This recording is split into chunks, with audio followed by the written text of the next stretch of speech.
Hello everyone, स्वागत है आप सभी का आपके अपने यूट्यूब चैनल हरीश क्लासेज पर। आज हम इस वीडियो में सिंटैक्स पोर्शन के अंतर्गत एक्सीलेंट इंग्लिश ग्रामर बुक में जो एक्सरसाइज है 4A, इसे एक बेहतरीन एक्सप्लेनेशन और बहुत ही आसान शब्दों में आपके समक्ष डिस्कस करने जा रहे हैं।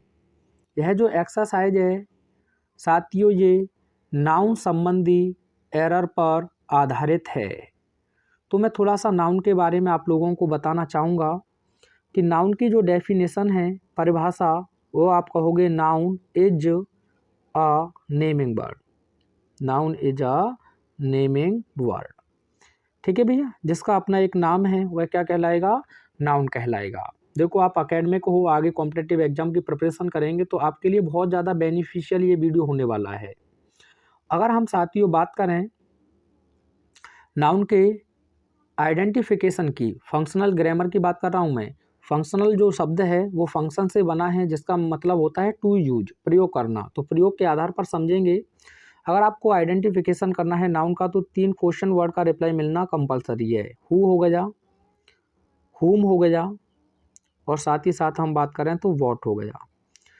इनमें से किसी भी वर्ड का रिप्लाई मिलेगा तो वो अपने आप में फंक्शनल ग्रामर पर नाउन होगा। क्या होगा साथियों? नाउन। अब आप जानते हैं नाउन के प्रकार 5 होते हैं: proper noun, common noun, collective noun, material noun और एब्स्ट्रैक्ट नाउन। पढ़े हैं सभी ने, मैं यहाँ टाइम खराब नहीं करूँगा आप लोगों की।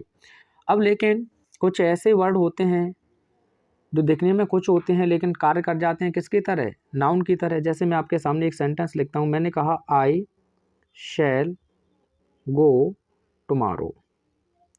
इसकी हिंदी आप ध्यान से देखिएगा तो क्या होगा? मैं कल जाऊंगा। मैं कब जाऊंगा? तो आप कहेंगे सर ये व्हेन का रिप्लाई आपको मिल रहा है, कब का? तो ये अपने आप में हुआ एडवर्ब ऑफ टाइम। क्या हुआ? Adverb of time. लेकिन अगर मैं इस सेंटेंस को पलट के ऐसे लिख दूं, मैंने कहा tomorrow, tomorrow never never comes, यानी कि कल कभी नहीं आता है। क्वेश्चन कीजिए, क्या कभी नहीं आता है, या what never comes. What never comes, तो आप कहेंगे सर व्हाट का रिप्लाई है टुमारो। देखने में कोई शब्द सर कुछ भी हो सकता है, हम उसे जस्टिफाई करेंगे किस पर? फंक्शनल ग्रामर पर। अब व्हाट का रिप्लाई है तो क्या कहोगे इसे? यहाँ नाउन। क्या कहोगे बताओ? नाउन। ठीक है, जैसे और भी एग्जाम्पल देखिए। जैसे मैंने कहा आई लव यू, मैं तो आप ही को पसंद करता हूँ साथियों। तो लव देखा जाए, देखिए ये अपने आप में सब्जेक्ट है, इसके बाद ये क्या लिखा हुआ है? वर्ब। वर्ब ही है ना। लेकिन मैंने कह दिया आप लोगों के सामने love is blind. Love is blind. Question कीजिए, क्या अंधा होता है? तो आप कहेंगे सर प्यार। What is blind? आप कहेंगे सर लव। तो ये व्हाट का रिप्लाई है तो क्या कहलाएगा बताओ? लव। देखने में एक ही शब्द है लेकिन फंक्शन अलग अलग है।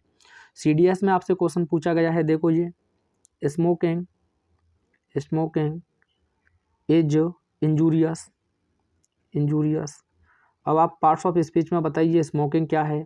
तो इज क्या है? वर्ब है। क्वेश्चन कीजिए व्हाट इज इंजूरियस, क्या इंजूरियस है, क्या हानिकारक है? तो ये क्या का रिप्लाई है, यानी कि व्हाट का, तो क्या कहलाएगा बताओ? नाउन। अब आप कहेंगे सर नाउन में इसे हम क्या नाम दें?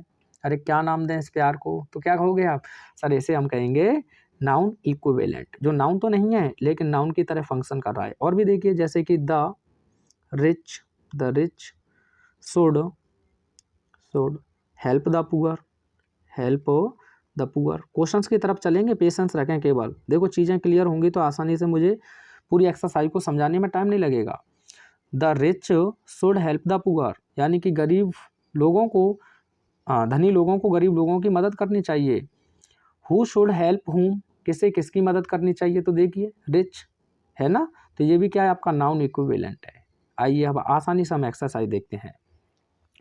द न्यूज आर करेक्ट, यानी कि खबर सही है। हिंदी में आप कह देते हैं खबरें, आज की ताज़ा खबरें। लेकिन न्यूज देखने में आपको प्लूरल हो सकता है, लेकिन ये अपने आप में कैसा होता है? सिंगुलर। कैसा होता है साथियों? सिंगुलर। जैसे कि द मम्स हो गया आपका, द मम्स, ठीक है, बीमारी का नाम है ये। द मीजल्स हो गया, द मीजल्स, आर्टिकल दोनों से पहले रहेगा, द मीजल्स।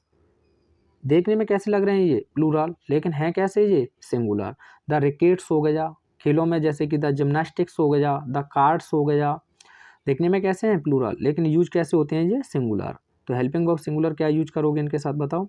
तो सही आंसर होगा आपका the news is correct, the news is correct, ये आपका आंसर हो जाएगा। बताओ कोई दिक्कत हो तो आप कहेंगे सर नहीं।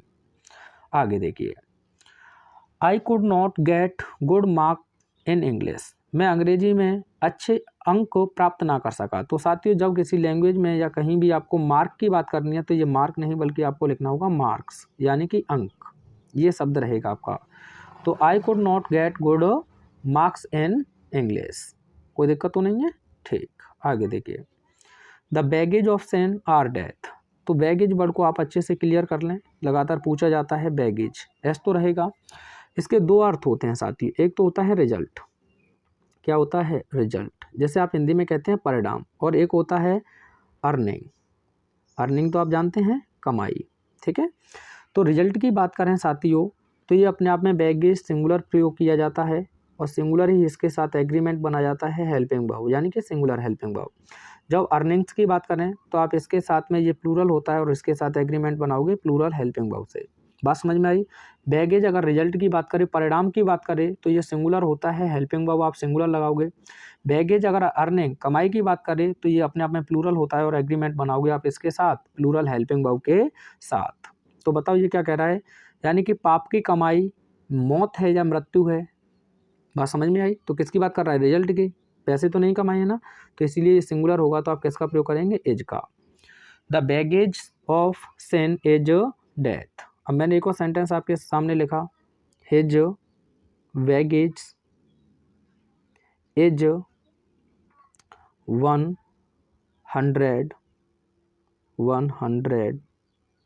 रुपी in a week.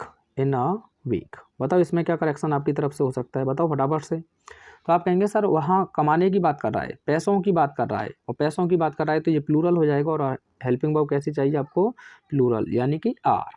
His baggage are, बोलो 100 रुपी इन अ वीक, ठीक है, रुपीज रहेगा वो, सॉरी, ठीक है, रुपीज। आगे देखिएगा, 10 ships are grazing in the field. तो यहाँ नोट कर लें, यहाँ से लगातार क्वेश्चन आपसे पूछे गए हैं। सीप हो गया आपका, डियर हो गया आपका, ठीक है, फिश हो गया आपका, फिश, ये 3 वर्ड याद रखें आप, सबसे ज़्यादा यहीं से पूछा गया है। ये सिंगुलर फॉर्म में भी एक ही समान होते हैं और प्लूरल फॉर्म में भी एक समान होते हैं। इनमें आपको एस या ई एस सफिक्स करने की आवश्यकता नहीं है। क्या सफिक्स करने की आवश्यकता नहीं है, एस या ई एस। सफिक्स का मतलब तो जानते हैं, प्रेत नहीं, प्रत्यय कहते हैं साथियों। 10 शिप रहेगा, 1 शिप रहेगा, 10 शिप्स नहीं रहेगा, 3 डियर्स नहीं रहेगा। क्या लिखना है आपको, 10 शिप और 10 डियर, कुछ भी हो मतलब। फिश, अगर खाने की टेबल पर अलग अलग वैरायटी की हैं तो फिश लिख सकते हैं, नहीं तो फिश ही रहेगा। क्या रहेगा, फिश। तो आंसर क्या होगा बताओ। तो आप कहेंगे सर 10 शिप, एस को हटा देंगे, 10 ship are grazing in the field. तो एस को क्या कर देना है, आपको हटा देना है। एक क्वेश्चन बनाइए, मैं लिख रहा हूँ, I show 3 dears in the field, बताओ क्या आंसर होगा आपका। मैंने क्या कहा, सीप हो गया, डियर हो गया, सिंगुलर और प्लूरल फॉर्म दोनों में एक ही रहेंगे, इनमें एस या एस हमें सफिक्स करने की आवश्यकता नहीं है। मैं इंतजार कर रहा हूँ आपके कमेंट का। आगे देखिए, the house is under repair. तो साथियों रिपेयर्स है, ये अपने आप में अनकाउंटेबल नाउन होता है और अनकाउंटेबल नाउन में आपको एस या एस सफिक्स करने की आवश्यकता नहीं है। तो आंसर क्या होगा, the house is under repair. S को क्या करोगे आप, हटा दोगे। ऐसे और कौन कौन से हैं, जैसे कि आपका एडवाइस हो गया, एडवाइस, ठीक है, एडवाइस हो गया। मैं बात करूं लगेज हो गया आपका, लगेज हो गया। एक इंपॉर्टेंट वर्ड लिख लीजिए, हेयर। क्या हो गया, हेयर। ये भी अब अनकाउंटेबल नाउन होता है। वो एक अलग बात है, जैसे कि किसी के सर पे 4 ही बाल बचे हैं या खाना खा रहे हैं और आप कहते हैं कि मेरे खाने में 1 बाल निकल आया, वो एक अलग चीज़ है। जनरली ये क्या होता है, अनकाउंटेबल नाउन होता है। सोप हो गया आपका, क्या हो गया साथियों, सोप हो गया। ब्रेड हो गया आपका। मिसचीफ, ये भी क्वेश्चन आपका बोर्ड एग्जाम में पूछा गया है, मिसचीफ, ठीक है, मैं अभी बताऊंगा आपको। मिसचीफ 2024 डीएक्स क्वेश्चन पेपर में पूछा गया है, इसमें भी एस लगाने की आपको आवश्यकता नहीं है। तो 2 क्वेश्चन मैं दे रहा हूँ, बताइएगा जरा। मैंने पहला लिखा, हर हेयर्स आर ब्लैक। 2 बार से ज़्यादा पूछा गया है, 2022 REE क्वेश्चन पेपर में से पूछा गया है। बताओगे क्या होगा इसका आंसर? तो आप कहेंगे सर हेयर अनकाउंटेबल नाउन होता है, इसमें हमें एस या यस लगाने की ज़रूरत नहीं है। जब एस या यस नहीं लगेगा तो ये सिंगुलर है, तो आपको सिंगुलर हेल्पिंग वर्ब क्या लिख देनी है? अरे बोल नहीं रहे हो, एज। ठीक है, तो आंसर होगा हर हेयर इज ब्लैक। मिसचिफ वाला देख लो, तो क्वेश्चन था आपका ये, ही वेंट इन डूइंग मिसचीफ्स। ठीक है, एज टाइज क्वेश्चन मैंने लिख दिया, यहाँ बस मैन हो सकता है या तो है। तो पहले तो ये अपने आप में एक फ्रेजल वर्ब है, वेंट इन नहीं बल्कि साथियों वेंट ऑन होना चाहिए था। ठीक है, यहाँ मिसचीफ अपने आप में क्या है? अनकाउंटेबल नाउन, तो इसमें क्या नहीं होना चाहिए था? एस। तो आंसर क्या होता आपका? He went on doing mischief. बात समझ में आ रही है ना? बिल्कुल, मैं एक एक क्वेश्चन को अच्छे से आपको एक्सप्लेन करूंगा। आगे देखिए, it is a nice poetry. अब साथियों बात करें हम, यहाँ लिख लीजिएगा पोइट्री हो गया, क्या लिख गया ये, अरे भाई हट, पोइट्री। ठीक है, पोइट्री हो गया आपका, सीनरी हो गया, सीनरी, या मैं बात करूं ज्वेलरी हो गया, ज्वेलरी। ठीक है, ये जो वर्ड हैं इनमें सभी में आर वाई सफिक्स किया गया है। आप देखें पोइट इसमें रूट वर्ड है, आर वाई सफिक्स किया गया है, एब्स्ट्रैक्ट नाउन बन गया। सीन इसमें रूट वर्ड है, आर वाई करने से सफिक्स किया गया है, तो इसमें एब्स्ट्रैक्ट नाउन बना है। ज्वेल अपने आप में रूट वर्ड है, इसमें भी आर वाई एक तरीके से समझ लीजिए। तो आपको कभी भी पोइट्री का पोइट्रीज नहीं करना है। क्या नहीं करना है? पोइट्रीज। खूब पूछा जाता है आपसे। ऐसे ही सीनरी का सीनरीज नहीं किया जाता है। क्यों? कोई पूछे तो एब्स्ट्रैक्ट नाउन है, और एब्स्ट्रैक्ट नाउन का आप कभी भी एस या यस लगाकर प्लूरल नहीं बना सकते। तो पोइट्री रहेगा या सीनरी रहेगा। अब या प्लूरल बनाना है तो क्या लिख सकते हो? 2 पीसेज ऑफ सीनरी लिख दो, 2 पीसेज ऑफ पोइट्री लिख दो। अब इसने हमें ऐसे ही तो दिया है, क्या कह रहा है? It is a nice poetry, या तो आप कीजिएगा it is a nice poem. क्या कर दीजिएगा? It is a nice poem, ऐसे सही है। अगर ऐसा नहीं करना चाहते हैं तो आप ये लिख सकते हैं, इट इज अ नाइस। अब आपको लगाना होगा पीस ऑफ पोइट्री। ठीक है, अब भी ये सही है, यानी कि है पोइट्री का एक अच्छा अंश है या हिस्सा है या टुकड़ा है। कहने का मतलब वही पोयम है। ठीक है, ये क्वेश्चन आपके लिए, मुझे आंसर बताओगे। मैंने कहा the sceneries of Kashmir are very charming.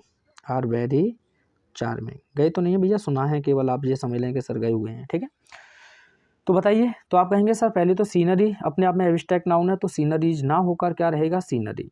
ठीक है, अब सीनरी ही इसका सब्जेक्ट ऑफ प्रीपोजिशन है, इसका ऑब्जेक्टिव केस है, इससे कोई एग्रीमेंट नहीं है। सीनरी सब्जेक्ट है, ये सिंगुलर है, तो हेल्पिंग वर्ब भी आप क्या लिख दोगे? एज। क्या लिख दोगे? एज।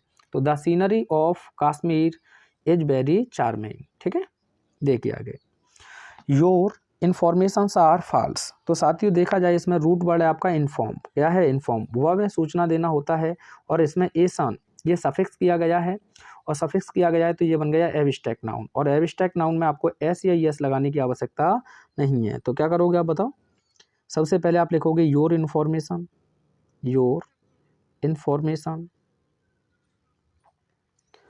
और उसके अकॉर्डिंग आप देखें अनकाउंटेबल नाउन है तो लिख देंगे इज फॉल्स। क्या लिख दोगे? इज फॉल्स, ये हो गया। योर इन्फॉर्मेशन इज फॉल्स, आपकी सूचना गलत है। ठीक है, आगे देखिए, मम्स आर डेंजरस। तो मैंने अभी बताया आप लोगों को कि जो बीमारी की नाम है आपके, मम्स हो गया, मीजल्स हो गया, रिकेट्स हो गया, देखने में प्लूरल होते हैं लेकिन वाकई में सिंगुलर होते हैं, लेकिन इनसे पहले डेफिनेट आर्टिकल द का प्रयोग किया जाता है। तो सबसे पहले आपको लिखना होगा द, फिर लिखेंगे आप मम्स। क्या लिखेंगे? मम्स। उसके बाद ये सिंगुलर है, दिखने में जरूर प्लूरल है, तो क्या लिख देंगे? एज, आगे डेंजरस। ठीक है भैया, ये हो जाएगा। एक क्वेश्चन मैं बोल रहा हूँ, सुनिएगा।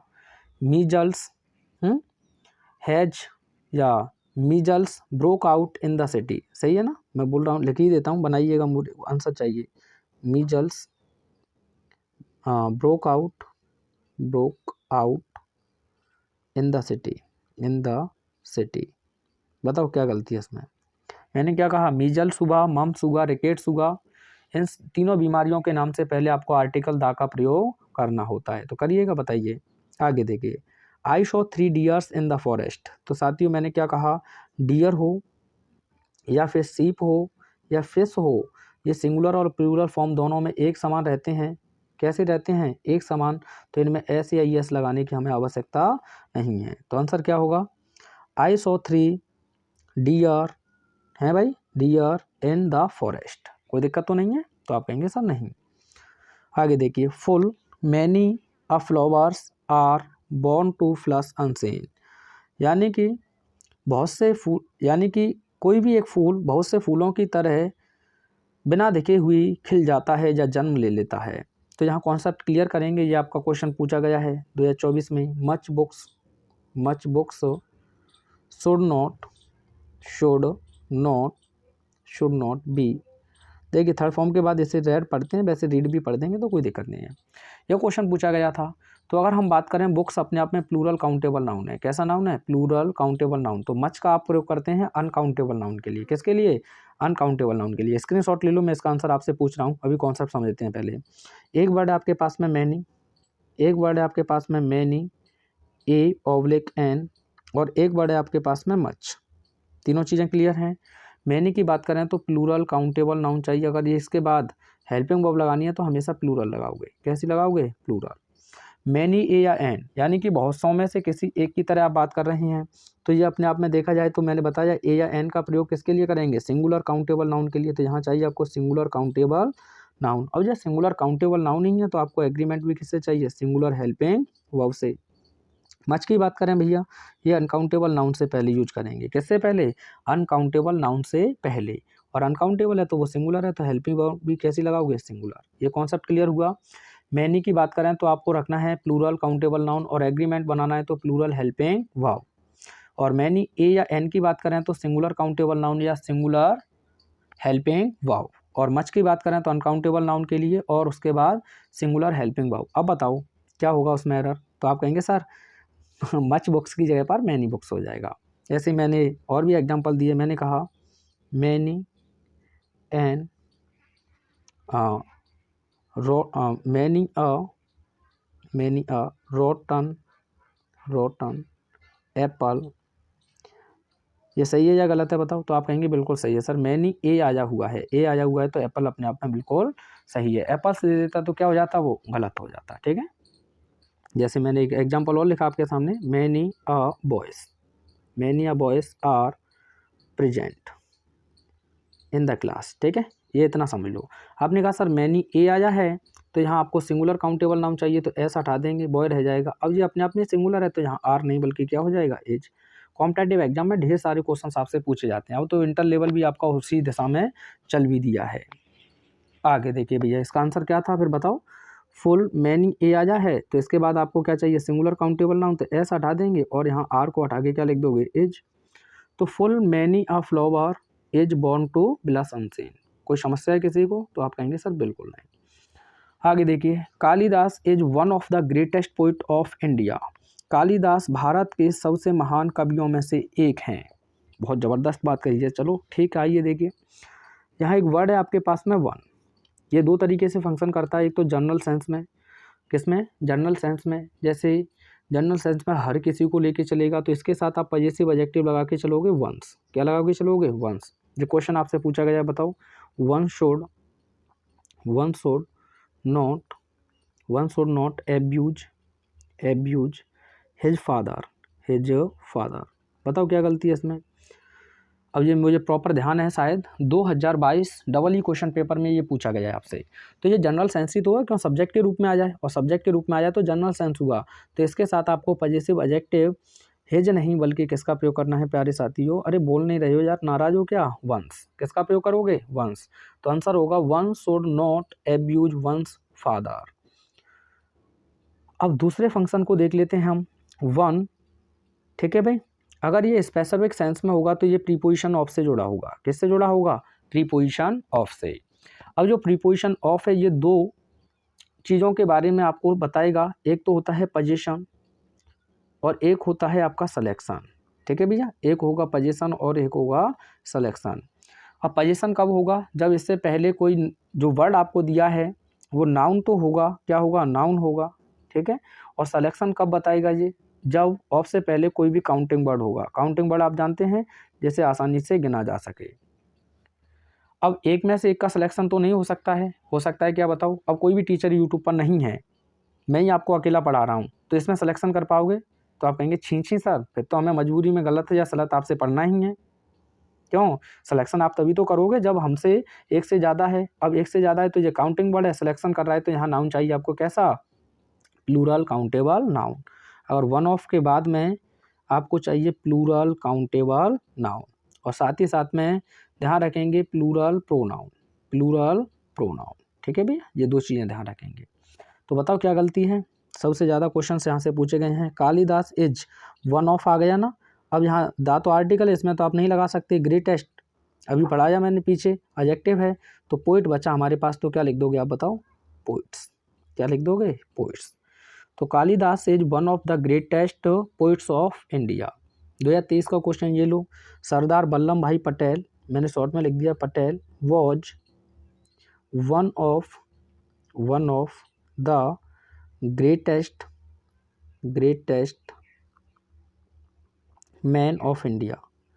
बताओ इसमें क्या करेक्शन हो सकता है? तो आप कहेंगे सर वन के बाद में क्या आ जाए? ऑफ। तो ऑफ यहाँ सिलेक्शन की बात कर रहा है, या फिर कह सकते हैं कि ऑफ से पहले कोई काउंटिंग वर्ड आ जाए तो ये सिलेक्शन की बात कर रहा है।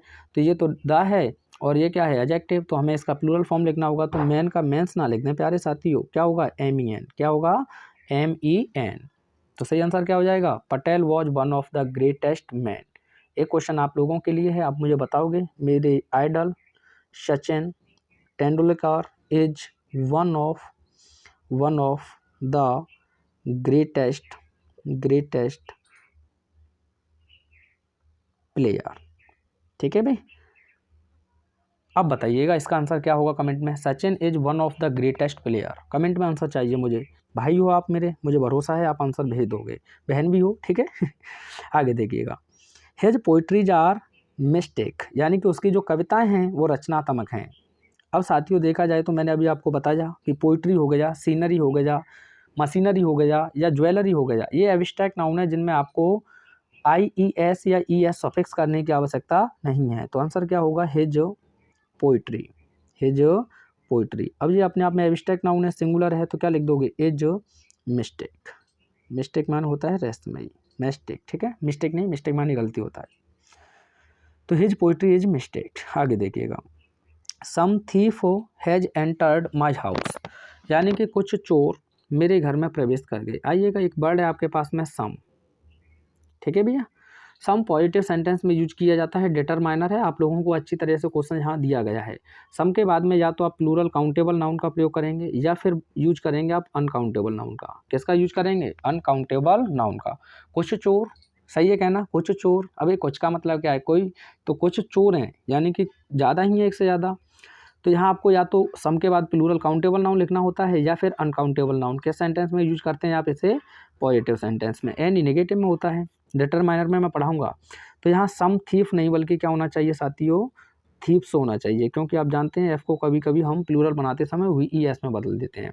तो सम थीप्स, अब ये प्लूरल हुआ तो आप किसका प्रयोग कर देंगे? जहाँ हैव, आगे क्या लिख दोगे? Entered my house.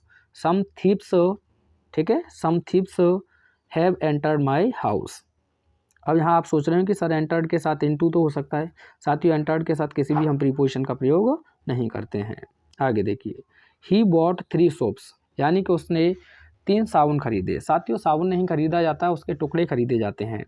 तो आप इसका सही आंसर लिख सकते हैं। आप 3 दिया है, तो सोप तो मैंने बताया अनकाउंटेबल नाउन है, इसमें तो आपको S या ES लगाने की आवश्यकता नहीं है। इन्फॉर्मेशन हो गया, सोप हो गया, ब्रेड हो गया, बताया ना, हेयर हो गया, एडवाइस हो गया।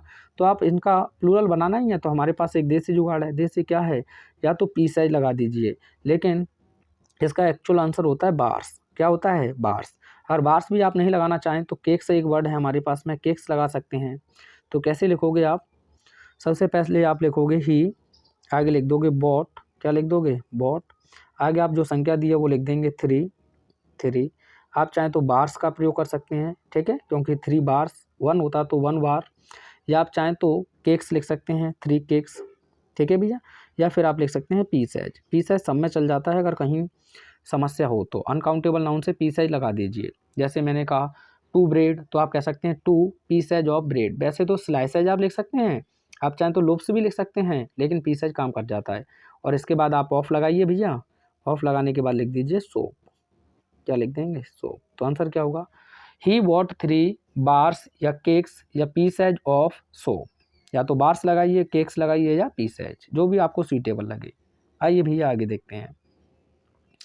हर child is suffering from the measle. मैंने क्या कहा? मीजल नहीं, मीजल्स लिखा जाता है। क्या लिखा जाता है? मीजल्स। तो ये रहेगा। द उसने दिया है, बहुत अच्छी बात है, बहुत अच्छा क्वेश्चन था ये। ठीक है, आगे देखिए। The poor is unhappy. तो मैंने कहा ये देखा जाए वव, और वव से पहले हमेशा लिखा जाता है आपका सब्जेक्टिव केस। क्या लिखा जाता है प्यारे साथियों? Subjective case.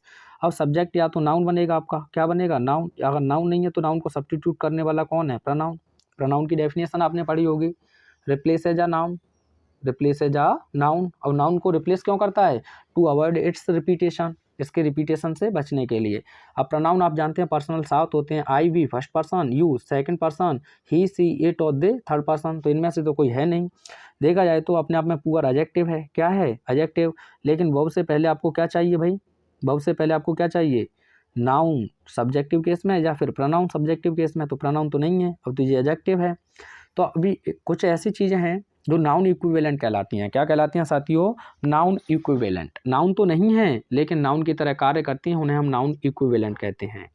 अब यहाँ कोई भी एडजेक्टिव है आपका, अगर उससे पहले अगर आप आर्टिकल द लगा दें, क्या लगा दें? आर्टिकल द, तो ये पूरी जाति को रिप्रेजेंट करेगा, पूरे समूह को रिप्रेजेंट करेगा जो इस वर्ल्ड के अंदर है। और इसमें प्यूपल हमेशा हिडन होता है। क्या हिडन होता है? प्यूपल। और प्यूपल तो प्लूरल है, तो इसीलिए इसके साथ आपको हेल्पिंग वर्ब लगानी होती है प्लूरल। कैसी हेल्पिंग वर्ब लगानी होती है? प्लूरल। अब एडजेक्टिव में कभी भी गलती से ये मत करना कि ऐसे यस लगा के चले आए, जिल मेरा आंसर सही है। अरे दादा ठहरो थोड़ा सा। तो क्या होगा? द प्लस एडजेक्टिव अपने आप में प्लूरल हो जाता है। क्यों हो जाता है कोई पूछे तो? क्योंकि इसमें प्यूपल हिडन होता है और एग्रीमेंट हमेशा प्लूरल हेल्पिंग वर्ब से बनाया जाता है। तो बताओगे भैया क्या आंसर होगा? तो आप कहेंगे सर पुअर एक एडजेक्टिव, उससे पहले दा लगा है, तो ये सभी गरीब लोगों की बात कर रहा है। तो यहाँ एज नहीं बल्कि क्या होना चाहिए? आर होना चाहिए। तो द पुअर आर अनहैप्पी। कोई समस्या तो नहीं है। ये गलत है वैसे मेरे हिसाब से देखा जाए तो। ये लोग ही खुश रहते हैं, धनी लोगों को तो बहुत ज़्यादा समस्या होती हैं। आगे देखिए, माई ट्राउजर आर डर्टी। तो अंग्रेज लोगों ने क्या किया कि हम तो कह देते हैं एक पैंट दे दे भैया, दुकान पर जाके कह देते हैं ओ भैया एक पैंट दे दी ना, चमकता उससे ज़्यादा महंगो नहीं हुई है। लेकिन जो ट्राउजर है, अंग्रेज लोगों ने जो चीज़ें पेयर में हैं उन्हें प्लूरल समझ लिया। जैसे कि ट्राउजर हो गया आपका, क्या हो गया? ट्राउजर। अबे भैया एक बढ़िया सी जींस दिखाइयो, जींस हैगी, ले भैया जींस, ठीक है, सस्ती हुए अच्छी हुए, दुकान में जाते बढ़िया को ना, तो मतलब जी संबंध खराब हुआ। जींस हो गई आपकी, ट्राउजर हो गए, पैंट हो गया, पैंट्स होता है ये हमेशा प्लूरल रहते हैं। एक तो ट्राउजर्स रहेगा, एक पैंट जीन्स रहेगा, पैंट्स रहेगा, इनमें एस रहेगा पेयर में जो भी हैं। और भी वर्ड हैं आपके इंपॉर्टेंट, जैसे कि स्पेक्टिकल्स हो गया, स्पेक्टिकल्स ये तो बहुत पूछा जाता है। सीसर्स हो गया आपका, सीसर्स कैंची जैसे आप कहते हैं। टोंग्स हो गया, चिमटा, कभी मम्मी के हाथ की मार खाई हो भैया, ठीक है। तो ये चीज़ें हैं आपकी, ये हमेशा प्लूरल रहती हैं। पेयर में जो चीज़ें हैं वो प्लूरल रहती हैं। स्पेक्टिकल्स हो गया, सीसर्स हो गया, ट्राउजर्स हो गया, स्लीपर्स हो गया, शूज पढ़ा है ना आपने, तो ये प्लूरल होते हैं। तो इनमें एस रहेगा और प्लूरल हेल्पिंग वर्ब रहेगी। तो यहाँ ट्राउजर में गलती है, तो क्या लिख दोगे आप? My trousers are dirty. वैसे भी छोटे बच्चे गंदे कर ही लेते हैं कभी कभी तो, ठीक है। छोड़ो आगे देखिए। नो कहेंगे माँ साहब टाइम बहुत लगाई जा रही है। नहीं भैया कॉन्सेप्ट बिल्कुल क्लियर करके जाएंगे। Ashoks pencils colour is red. अब वो तो नो समझ में ना आ रही कि अशोक लालो है कि पेंसिल लाल है कि कलर ही लालो है, तुम्हारी समझ में आ रही है कछू? तो आप कहेंगे हाँ बिल्कुल सर। अगर ऐसी स्थिति आपको देखने को मिले, जैसे कहते हैं हम to avoid sequential position, to avoid sequential position, ठीक है। अगर हमें ऐसी कंडीशन दी है, नाउन फर्स्ट दिया है और उसके ऊपर एपोस्ट्रोफी एस दिया है, फिर नाउन नंबर सेकंड दिया है, फिर एपोस्ट्रोफी एस दिया है, फिर जाके आपको पोजीशन दिया है। अगर ऐसी कंडीशन हो तो इसे हम कहते हैं सिक्वेंशियल पोजीशन, यानी कि आप एपोस्ट्रोफी एस का लगातार क्या कर रहे हैं? रिपीटेशन कर रहे हैं। तो इसे हमें अवॉइड करना होता है, टू अवॉइड सिक्वेंशियल पोजीशन। तो आपको करना क्या है? सबसे पहले आप पोजीशन को लिखेंगे। कैसे लिखोगे मेरे बड़े भैया? पोजीशन को। उसके बाद जो नाउन नंबर सेकंड है, इसके ऊपर जो एपोस्ट्रोफी एस लगा हुआ है, इसे आप ऑफ में कन्वर्ट कर लेंगे। किस में? ऑफ में। उसके बाद आपको करना क्या है? नाउन नंबर फर्स्ट लिखेंगे, उस पर एपोस्ट्रोफी एस, और उसके बाद में नाउन नंबर सेकंड। स्क्रीनशॉट ले लो। शायद मैं जानता हूँ आप लोग कोचिंग में पढ़ रहे होंगे, तो एक अच्छा परफॉर्मेंस आप वहाँ दे सकते हैं जहाँ भी पढ़ रहे हैं आप। लेकिन सबसे पहले आपको लिखना होगा पोजीशन, उसके बाद जो एपोस्ट्रोफी एस दिए है उसे आप ऑफ में बदल देंगे, उसके बाद नाउन नंबर फर्स्ट और उस पर एपोस्ट्रोफी एस और नाउन नंबर सेकंड। कोई कॉन्सेप्ट पूछे तो ऐसा आपने क्यों किया, तो आप कहेंगे टू अवॉइड सिक्वेंशियल पोजीशन, जो लगातार पोजीशन है उससे हमें क्या करना है, बचना है। ठीक है भैया, आइए तो आंसर देखते हैं। सबसे पहले आप पोजीशन देखें तो कलर है, ठीक है भाई। उसके बाद आपको ये एपोस्ट्रोफी एस किस में बदल देनी है, ऑफ में। तो इसका हुआ काम खत्म। आप आगे से लिख दीजिए नाउन नंबर फर्स्ट को अशोक, उसके ऊपर एपोस्ट्रोफी एस और आगे लिख देंगे पेंसिल, आगे लिख दीजिएगा एज रेड। बताओ कोई दिक्कत है तो कलर से पहले आर्टिकल दा भी लगा सकते हैं क्योंकि ये स्पेसिफिक हो जाएगा। तो the colour of Ashok's pencil is red. आगे देखिए, as your scissors are dull. तो मैंने कहा सीसर्स दो फलक होते हैं इसमें, और डल का एंटोनियम्स आप मुझे बताओगे। तो यहाँ आपका हो जाएगा आर, क्योंकि मैंने बताया सीसर्स हो गया, स्पेक्टिकल्स हो गया, गॉगल्स हो गया, ग्लासेज हो गया, चश्मा धूप का जैसे कहते हैं ना, तो ये कैसे हो जाएंगे आपके प्लूरल। तो क्या लिख दोगे, आर योर सीसर्स डल। ठीक है, आगे देखिए, ही has broken the chairs legs. तो साथियों जो आपका लिविंग है, लिविंग के साथ आप एपोस्ट्रोफी एस का प्रयोग कर सकते हैं। किसका प्रयोग, एपोस्ट्रोफी एस। लेकिन मैंने कहा सर, मजाक में सुनिएगा, मैंने कहा ये लड़का मेरे घर नहीं आ सकता है, तो इसका मतलब है अन्य लड़के तो मेरे घर आ सकते हैं। तो यहाँ भी तो एक अपोजिट एस्पेक्ट आपके सामने तैयार हुआ कि आप लिविंग के साथ एपोस्ट्रोफी एस का प्रयोग कर रहे हैं, तो हो सकता है नॉन लिविंग के साथ हम एपोस्ट्रोफी एस का प्रयोग नहीं करेंगे। किसके साथ, नॉन लिविंग, निर्जीव के साथ। लेकिन कुछ कंडीशन है जहाँ आप नॉन लिविंग के साथ भी एपोस्ट्रोफी एस का प्रयोग करते हैं, जैसे कि पर्सोनिफिकेशन करना हो आपको, ठीक है भाई, या फिर ईडियम या फ्रेजेज हो गई, इनमें आप किसका प्रयोग करते हैं, एपोस्ट्रोफी एस का। तो यहाँ देखा जाए तो आप देखें ध्यान से, तो चेयर अपने आप में नॉन लिविंग है। अगर लिविंग होती तो कहती है भाई भैया हटिया, नहीं तो लात मार देंगे, कहती है नहीं। तो यहाँ नॉन लिविंग है, तो आपको क्या लिखना होगा, ही हैज ब्रोकन। अब आपको लिखना होगा द लेग्स और एपोस्ट्रोफी एस को आप बदल देंगे ऑफ में, आगे लिख देंगे द चेयर। ये हो गया आपका आंसर। ठीक है, he has broken the legs of the chair. आगे देखिएगा, do not take notice of his advices. Do not take notices of his advices. तो साथियों मैंने बताया कि एडवाइस एक अनकाउंटेबल नाउन है जिसमें आपको ऐसी या ये सफिक्स करने की आवश्यकता नहीं है। तो क्या होगा, do not take notice of his advice. ठीक है, आगे देखिए, gymnastics are good for health. तो साथियों जो गेम्स के नेम हैं, कार्ड्स हो गया, जिम्नास्टिक्स हो गया, तो देखने में प्लूरल होते हैं लेकिन सिंगुलर होते हैं, तो इसीलिए आपको एग्रीमेंट सिंगुलर करना है। तो gymnastics is good for health. आगे देखिए, he needs a pair of spectacled. तो साथियों मैंने कहा स्पेक्टिकल्स प्लूरल ही रहेगा, पेयर की बात करें कोई दिक्कत नहीं है हमें। He needs a pair of spectacles. ठीक है, आगे देखिए, he gave me lots of advices. Lots of ठीक है, लेकिन एडवाइसेज नहीं लिखेंगे आप, एडवाइस लिखेंगे। आगे देखिए, lights travels faster then sounds. तो आप जानते हैं लाइट अपने आप में अनकाउंटेबल नाउन होता है, तो इसमें से एस आप हटा देंगे। साउंड्स ये भी अनकाउंटेबल नाउन होता है, तो इसमें से भी एस हटा देंगे। Light travels faster than sound. आगे देखिए, all the furnitures in my room are broken. अब साथियों इसे दो प्रकार से आप करेक्ट कर सकते हैं। फर्नीचर अपने आप में एब्स्ट्रैक्ट नाउन है, एस तो नहीं लगेगा, ये पहले हटा दें आप। अब आप इसे आर बना रहना चाहते हैं तो आप लिख सकते हैं ऑल द पीसेज। द के बाद क्या लिख दोगे, all the pieces of furniture in my room are broken. एक तो ये सही हो जाएगा, ठीक है, और यही ज़्यादा बेटर है। क्या लिख दोगे, all the pieces of furniture in my room are broken. तो साथियों यहाँ लिख लें ऑल और बोथ के बाद, ऑल और बोथ के बाद आर्टिकल द आता है आपका। ठीक है, पूछा गया है और पूछा भी जा सकता है। ये 2024 में 2023 में आपसे पूछा गया था होल से पहले आपको आर्टिकल द का प्रयोग करना होता है, इसके बाद अनकाउंटेबल नाउन या सिंगुलर काउंटेबल नाउन ही लिखा जाता है। होल से पहले आर्टिकल द, ऑल और बोथ के बाद में आर्टिकल द। आगे देखिए, the poet and scholar are dead. देखिए कितना अच्छा क्वेश्चन है। अगर एंड से दो नाउन जुड़े हुए हैं साथियों, एंड से अगर दो नाउन जुड़े हुए हैं तो आप यहाँ ध्यान रखेंगे हल्का सा, अगर एक ही नाउन से पहले डिटरमाइनर लगा हुआ है, डिटरमाइनर। अब जो डिटरमाइनर वर्ड है आप जानते हैं ये डिटरमाइन से बना है, जिसका मतलब होता है टू डिसाइड, निश्चित कर देना, फिक्स कर देना एक चीज़ को। जैसे कि आप कहेंगे सर कौन कौन हो सकता है, जैसे कि ए एन द हो गया, ए एन द हो गया, माई हिज, ये सारे हो गए डिटरमाइनर आपके, ठीक है। सम, ये सारे डिटरमाइनर के अंतर्गत आते हैं, मैं पढ़ाऊंगा आपको। अगर एक से ही पहले लगा हुआ है डिटरमाइनर तो व्यक्ति एक है, उसके पद दो हैं। व्यक्ति एक है, पद दो हैं। जब एक ही व्यक्ति है तो यह हो जाएगा अपने आप में सिंगुलर। कैसा हो जाएगा? सिंगुलर। तो हेल्पिंग वर्ब भी आपको कैसी लगानी होगी बताओ जरा भैया, कैसी हेल्पिंग वर्ब लगाओगे? Singular helping verb. क्या कहा एक बार पुनः मैं रिपीट कर देता हूँ। अगर दो नाउन कंजंक्शन एंड से जुड़े हुए हैं और एक ही से पहले डिटरमाइनर लगा हुआ है, ए एन द, सम, ये, ठीक है, तो व्यक्ति एक है, उसके पद दो हैं, तो ये मिलकर होगा अपने आप में सिंगुलर, और सिंगुलर होगा तो एग्रीमेंट भी आपको बनाना होगा सिंगुलर हेल्पिंग वर्ब से। बात क्लियर है? अगर दोनों से पहले आर्टिकल द लगा है तो फिर तो दोनों व्यक्ति अलग अलग हैं। तो यहाँ देखा जाए एक ही व्यक्ति है, वो कवि है और वही बुद्धिमान है, तो एक ही से पहले आर्टिकल द लगा है। अब दोनों एक ही हैं तो यहाँ एज नहीं बल्कि क्या लिख दोगे भैया? आर। क्या लिख दोगे? आर। अगर मैं आपसे कह दूं कि the poet and the scholar, फिर ये पोइट अलग है और ये स्कॉलर अलग है, फिर आर बिल्कुल सही है।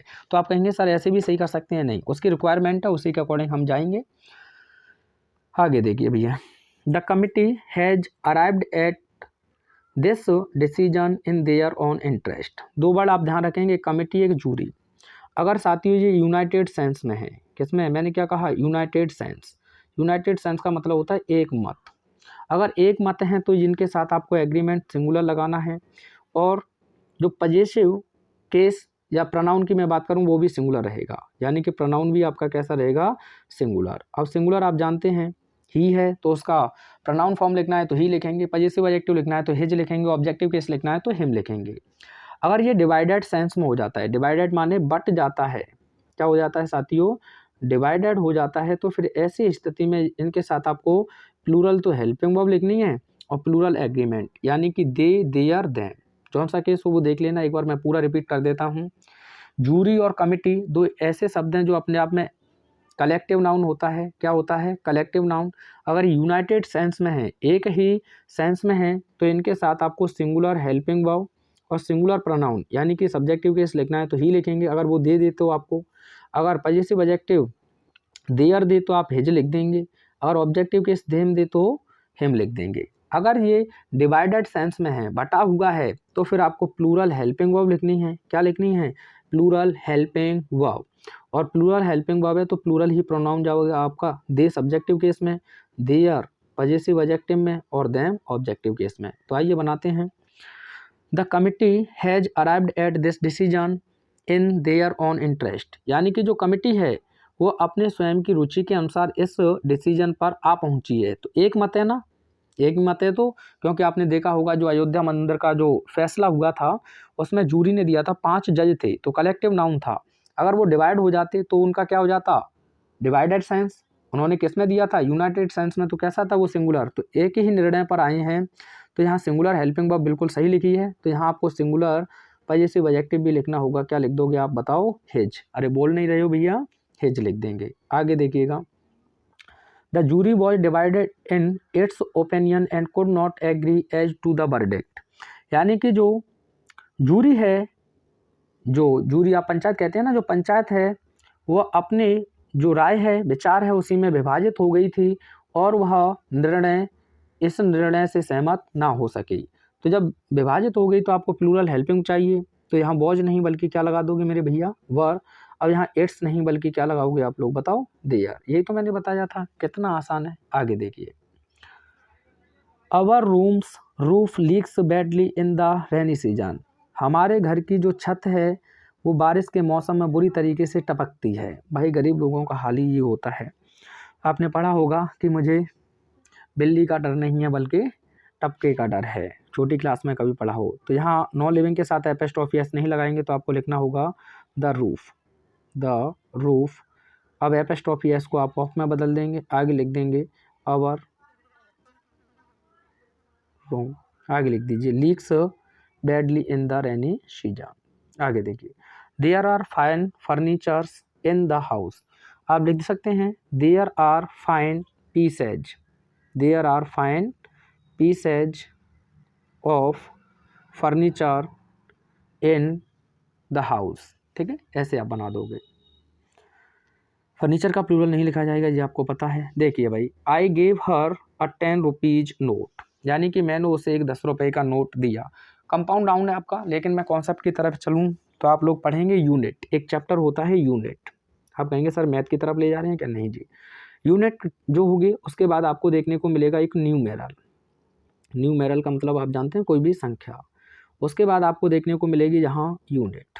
क्या देखने को मिलेगी? यूनिट। इसे कहते हैं, दिमाग में से मेरे में से निकल रहा है, चलो निकल रहा है, अभी मैं बता दूंगा। तो यूनिट होगा। उसके बाद में आपको यहाँ देखने को मिलेगा एडजेक्टिव या फिर नाउन। क्या देखने को मिलेगा? एडजेक्टिव या नाउन। अगर ऐसी कंडीशन है, कॉम्पैक्ट कहते हैं साथियों। क्या कहते हैं? कॉम्पैक्ट। कॉम्पैक्ट का मतलब होता है जो सेल्फ सफिशिएंट हो, उसी को कहते हैं कॉम्पैक्ट। यहाँ डेफिनेट होगा। क्या होगा यहाँ? डेफिनेट। ठीक है, डेफिनेट और एक इंडेफिनेट होता है। तो यूनिट हमेशा सिंगुलर रहेगी। कैसी रहेगी साथियों? सिंगुलर। ठीक है, तो आप क्या कहोगे यहाँ बताओ? आई गेव, अब ये देखिए A10 क्या हो गई? यूनिट हो गई। नोट अपने आप में क्या है? नाउन। तो ये एडजेक्टिव की तरह है। जो यूनिट है आपकी, ये कैसी रखी जाएगी? सिंगुलर। अब कॉम्पैक्ट होता है ना, वो दो प्रकार का होता है। एक होता है सेल्फ सफिशिएंट, जो अर्थ देने में समर्थ होता है, जैसे कि रुपी, डॉलर, मंथ, ईयर, ये सब होते हैं। तो यहाँ से पहले तो ऐसा हटा दें आप। I gave her a 10 rupee note, ये आंसर सही हो जाएगा। जैसे और भी मैं देख लेता हूँ। मैंने कहा I show a 6 feet snake. ठीक है भैया। अब यहाँ देखिए, ये अपने आप में क्या हुआ? तो आप कहेंगे सर न्यूमेरल हुआ। क्या हुआ? न्यूमेरल। और ये क्या हुआ? नाउन। तो ये यूनिट जो है आपको कैसी रखनी है? सिंगुलर। तो ये फीट नहीं, बल्कि आप क्या कर दोगे? फुट कर दोगे। ये है। ठीक है, आगे देखिए, आई लाइक किड्स पोइट्रीज। इसका आंसर आप मुझे कमेंट में बताओगे। आगे देखिए, I ate a lot of fishes. अगर खाने के अर्थ में देखें तो ये प्लूरल हो सकता है, नहीं तो आप फिश लिखेंगे तो सही है। आई लॉट अ फिश, ये ज़्यादा बेहतर है। लेकिन ये क्वेश्चन नंबर जो 33 है, इसका आंसर आप मुझे कमेंट में देंगे। एक क्वेश्चन जो बोर्ड एग्जाम में आपसे पूछा जाता है, इसमें मेंशन नहीं किया गया है, यहाँ मैं समझा देता हूँ। मैंने कहा कैटल। ठीक है भैया, कैटल हो गया, प्यूपल हो गया, स्टाफ हो गया, ये जेंट्री हो गया। ऐसे वर्ड हैं या ऐसे नाउन हैं जो कलेक्टिव नाउन है। कैसे नाउन है? Collective noun.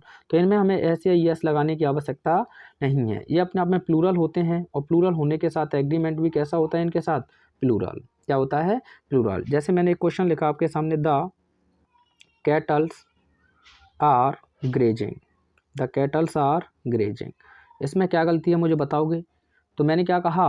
प्यूपल हो गया, कैटल हो गया, जेंट्री हो गया, इनमें एस या ई एस हमें लगाने की आवश्यकता नहीं है। क्यों? क्योंकि ये होते हैं अपने आप में प्लूरल। इसका आंसर भी मुझे कमेंट में चाहिए। मिलते हैं नेक्स्ट वीडियो में, तब तक देखते रहिए सामने। Thanks for watching.